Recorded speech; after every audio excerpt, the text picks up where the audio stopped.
As we all know, the first half of the 90s could often be a pretty scary time for the horror genre. Of course, there were more than a few standouts, but for the most part, the slasher overload of the 80s had made the general audience rather weary of the genre. It was left to the hardcore fanatics to seek out the real gems. Even horror superstars weren't pulling in the public anymore, some of them seriously slumming it in movies that were practically made to be sent direct to video. The unkillable Michael Myers was not immune to this phenomena. In 1995, after hibernating for 6 years, the Shape made a not-so-triumphant return to the big screen with the sixth Halloween film, The Curse of Michael Myers, a movie with plenty of behind-the-scenes drama of its own.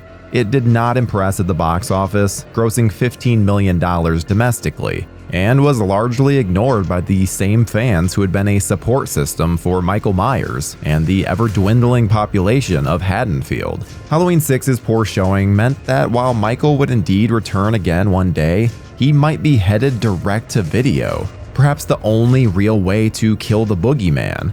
But instead of being tossed into the bargain bins, the next Halloween would ultimately shake up the franchise in a big way, at least temporarily, thanks to the return of one very important figure from the franchise's past.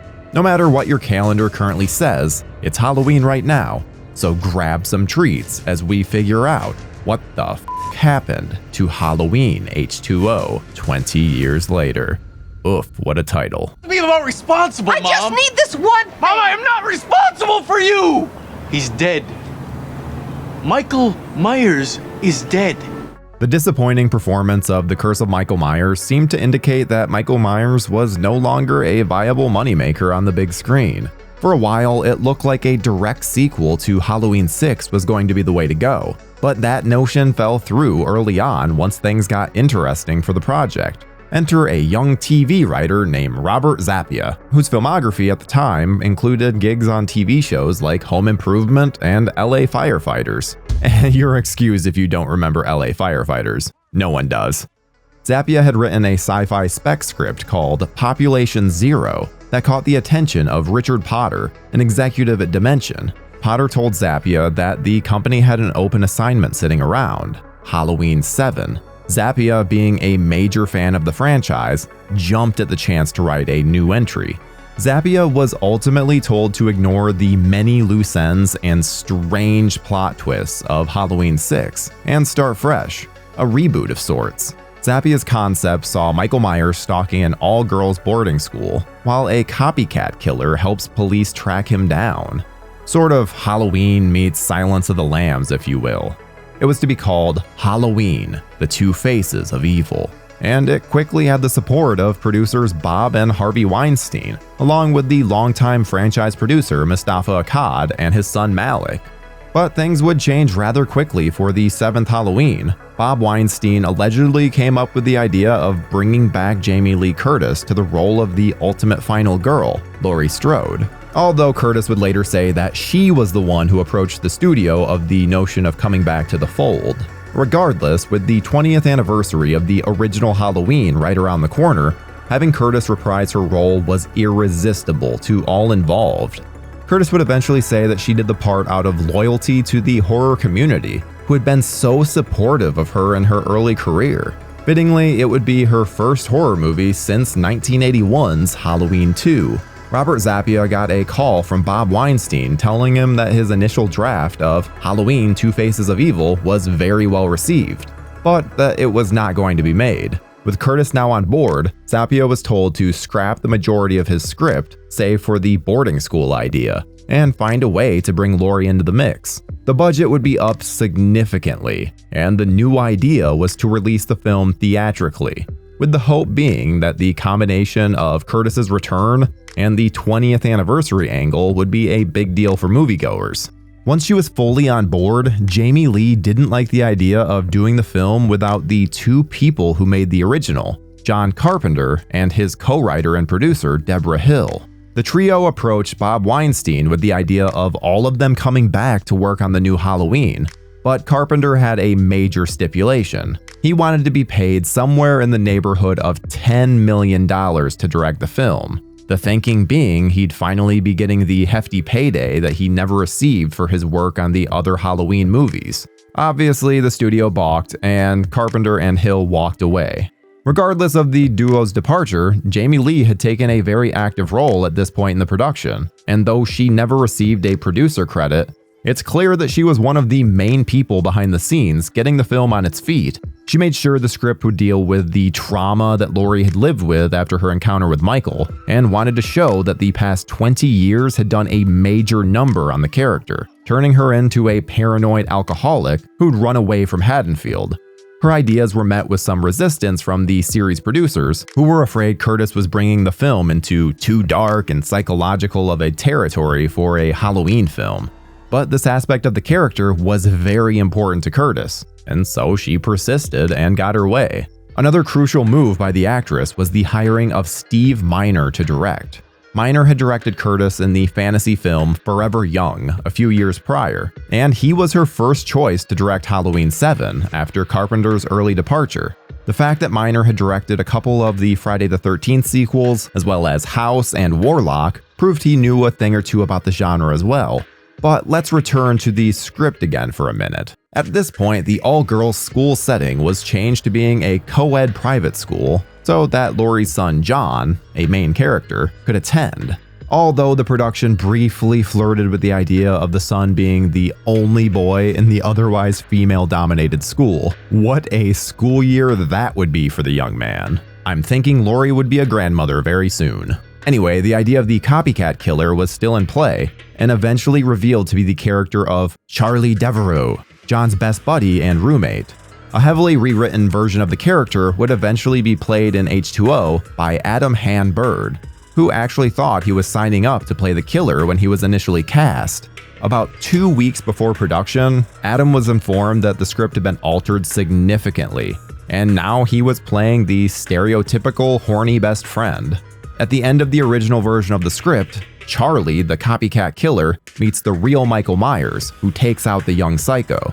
Intriguingly, a different take on this idea would be explored to much controversy in David Gordon Green's Halloween Ends, with good old Corey Cunningham playing the role of the troubled copycat killer.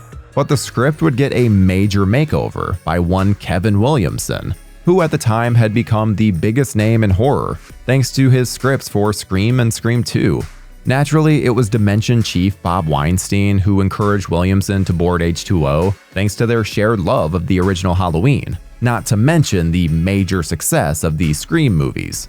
Williamson was initially hesitant to join, but he was burnt out thanks to his sudden popularity. But when he met with Jamie Lee Curtis, he jumped aboard. Williamson worked extensively with Curtis and Steve Miner on the project, and even stuck around the set to play script doctor during production. Ultimately, he didn't get a credit on the finished screenplay, because according to the WGA, he didn't contribute enough. But he eventually received an executive producer credit as a thank you from the Weinsteins. Filming would take place in California on a somewhat tight schedule, with the production commencing in February of 1998, with an eye toward releasing the film that summer. Playing Laurie's stressed out son John would be Josh Hartnett, a complete unknown at the time. Hartnett got the role because he had auditioned for another Dimension project, The Faculty, and the casting directors recommended him for H2O.